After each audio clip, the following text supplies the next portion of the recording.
Hello everyone, welcome back. Hope you're having a good end of your week, good beginning of the weekend whenever you check this out. I have a few additions to the movie and TV library to go over, and there'll be a couple similarly themed videos coming out over the next week or so, and of course the Criterion video that I've been talking about. I'm going to be filming that this weekend, hopefully.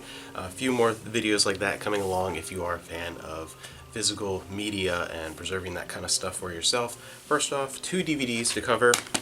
One, if you watched my last thrift store video, you saw this already, the 2-volume collection of Chip 'n Dale Rescue Rangers.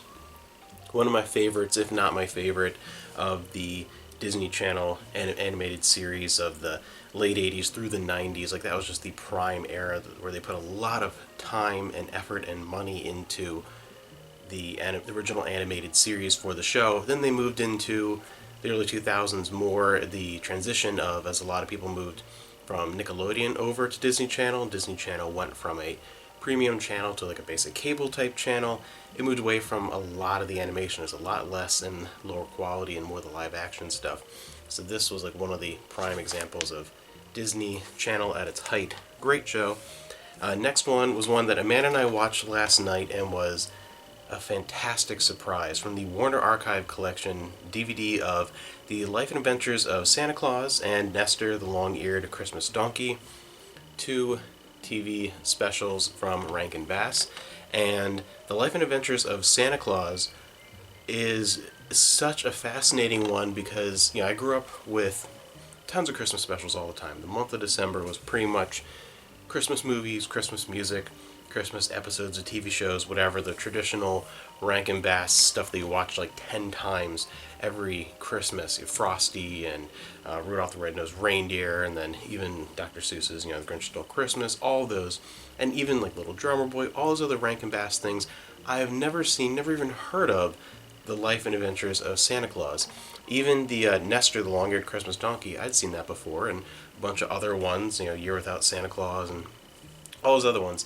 The Life and Adventures of Santa Claus, I've never seen, never saw before, and this is one that Amanda saw when she was a kid and had not seen at this point in almost 30 years, since she was very, very little, and she couldn't even remember the name. It was when we were trying to figure out what that movie was, what Christmas movie it was, because as we were watching Rankin Bass things like last year, I think we talked about it, she finally figured out what it was. We finally found out there was a Warner Archive DVD release of it, and it's fascinating. It was a great movie. It was a great experience. And Amanda, she was reiterating last night how she has this memory of it because she was even younger than I thought. She was around 5, and she was recording stuff early in the mornings on VHS. She was very, very young. And of course, at that age, she could barely write or anything like that. So she's part of the problem with remembering a lot of these more obscure things is that she was a kid. So for the Life and Adventures of Santa Claus, she probably wrote in marker on the VHS Santa movie or something, maybe not even spelled correctly. And who knows where that VHS went in the intervening years.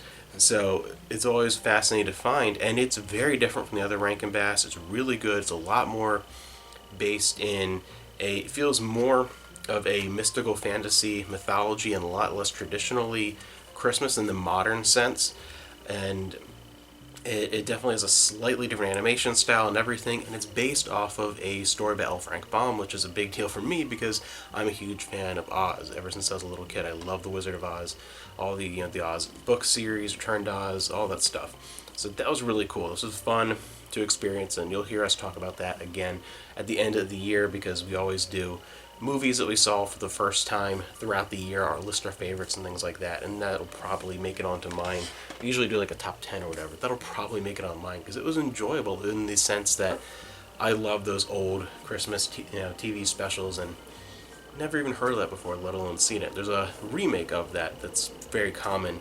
I think it's an animated newer movie, but anyway, so that was really, really cool. Interesting find. I love finding that kind of weird, obscure stuff from our childhood and actually being able to find it. Next up, we have a couple of Blu-rays. One is a new release from the Warner Archive, and I have another one coming out at the very end of this month, the next Thin Man movie. There's only one more after that. I actually think they'll get through the entire Thin Man catalog, with their Warner Archive, with re-releases on Blu-ray. It's going to be amazing. I didn't think they'd actually do it. But in the meantime, we have Barbara Stanwyck in Ladies They Talk About, where she plays someone who's arrested for her participation in a bank robbery, and it's a bit of a love story and mixed in with the concept of her rehabilitation and things like that. And it's a very interesting crime drama, and this also includes a vintage cartoon. I like the mountain music and the original theatrical trailer. So I really like Warner Archive stuff when they handle things from the 30s and 40s in particular, because there's always a few great extras, a lot of times like a radio broadcast or a cartoon, trailers, whatever. And they usually do a very, very good job in the past few years on any of these Blu-ray releases. So Warner Archive, if it's something from the 30s, it's going to be good. I really like that era. And then we have a few that are just the final versions of like favorite movies that we're looking for. For a lot of our collection, there's, of course, not talking about TV shows, but with movies, there's a bunch that we enjoy and just have like a standard DVD or something, or like something like this. I don't even know if there's an older DVD release or Laserdisc, whatever there might be, but just like a Blu-ray, whatever, that's fine. Then some favorite movies, we like to have a DVD and a Blu-ray counterpart, and that's where a lot of these, the Blu-rays, a lot of them are the Blu-ray DVD combo. I really, really like those.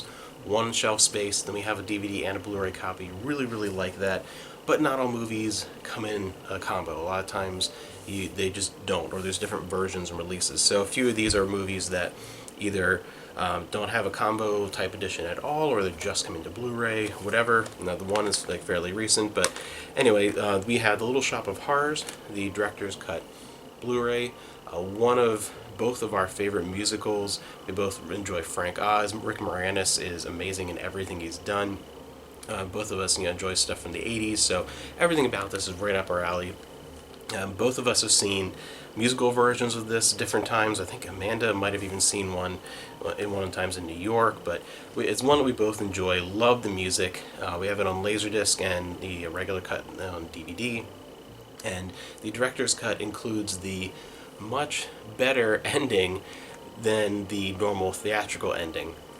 And so it includes the theatrical version of the film, director's cut, optional commentary about the alternate ending, a Frank Oz, Little Shop of Horrors director's cut with an introduction by Frank Oz, the story of the Little Shop of Horrors, which is a behind-the-scenes documentary. It's pretty fascinating because not only is the music incredible, but what they do with the effects in here, I mean, it is purely like just Frank Oz genius. It's incredible the way they do the puppetry. It's amazing.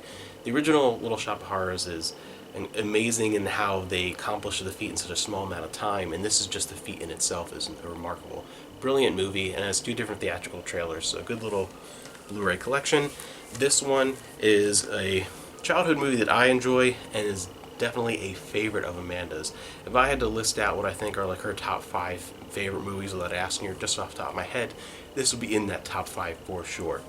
Matilda on Blu-ray, and this is the special edition which comes with the Matilda movie magic and Children's Guide to Good Manners, Escape to the Library, Making of Matilda, all those different editions, the special features that are in. I think most, if not all, of those are in the regular DVD special edition, but one that is exclusive to the Blu-ray release is the Afternoon Tea, a very magical Matilda reunion. Relive the magic Matilda memories of the cast as they look back on the film, and that's really a fascinating extra to see, on top of having a really good quality copy of a childhood favorite movie. And last for today's video is one of the most criminally underrated movies ever. I don't know why this movie never seems to catch on. Did not get great reviews when it came out. Never seems to do well, but it keeps living on because enough people, I think, just over time recognize its brilliance. So you have Robin Williams and Shelley Duvall in Popeye. This is such a great movie, and it is some of the best casting I've ever seen. I mean, there are a handful of movies that the casting was just downright perfect, where those people are those characters. And this, even, the actor, I forget his name, the actor plays Bluto. Not only is his portrayal so brilliantly just like the like Max Fleischer cartoons or like the comic strips or whatever. He even looks like the character.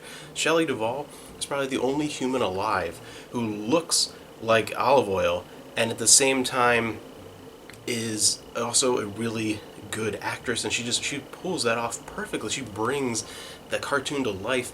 And then Robin Williams, you cannot get a better actor to play Popeye. He sells it so much, and overall it's just a fun movie. But what sells it is the cast is perfect, and it's a very creative, imaginative movie, and it just does a live action adaptation right. It's a fun movie. It's a great movie. Don't know why people, just doesn't seem like enough people have caught on to this film over the years, but enough people that it at least gets a Blu-ray release. They have it on DVD, things like that. But I really wanted to grab this. This is a great movie and one to come back to every once in a while. And this edition also includes a return to Sweet Haven, a look back with Robin and the Altmans, the Popeye Company players, Popeye's premiere, and the Sailor Man melody. So a handful of different special features included on this one. It's just a great ride, a movie you should check out if you love the childhood movies from this time period. It's just done so well. 1980, very young Robin Williams, and Shelley Duvall is another underrated actress. I think most people, when they think of Shelley Duvall, they just think of The Shining, and she's amazing in The Shining. But she's in so many other things. I mean, I think if you're a certain age range, the phrase "I'm Shelley Duvall" means something. A lot of children's shows, fairy tale theater, and there are a bunch of other little reading shows and children's bedtime story type shows that she was the host for, or a narrator or something. And there's so much children's programming, or she was an intricate part of that in the 80s in particular, and then she's in movies like Popeye, that kind of thing. So she's definitely an actress who deserves, I think, more recognition than she gets just for that one singular role. Anyway, that is it for today, and check back soon. We'll have another look at a different special Blu-ray release and more to the movie and DVD library again, coming soon. Also, one thing I wanted to add to the end of this video for fans of my channel who've been watching me for a while and know what's been kind of going on and things, and how I've been selling off a lot of the older video game collection, the stuff that I know I just have for collector's purpose rather than have the time and will to go back and replay constantly to finish off a lot of the DVD Blu-ray kind of stuff. Would you be interested, people who are interested in that type of thing, and that journey in video games or whatever? I'd love to hear in the comments below if you'd like to see a video of the consoles and handhelds that survived, I guess you could say, for lack of a better term, the purging of the older part of the collection, what consoles and stuff really mean something to me the most, why I kept them, rather than just showing this, why I kept those. Would that be interesting to you? Be interested in seeing just a video of these are the consoles that I ended up keeping that actually we will want to come back to or whatever, and even a deeper cut if you'd really be into. I'd be open to considering doing a series of the games that I kept or whatever, but for starters, more the consoles I think would be a more manageable task. But yeah, if you'd be interested in seeing that, that'd be great. Leave a comment below, because I should be able to do that in a fairly short video anyway, and it could be interesting to see what actually made the cut, what I kept, and why I kept it.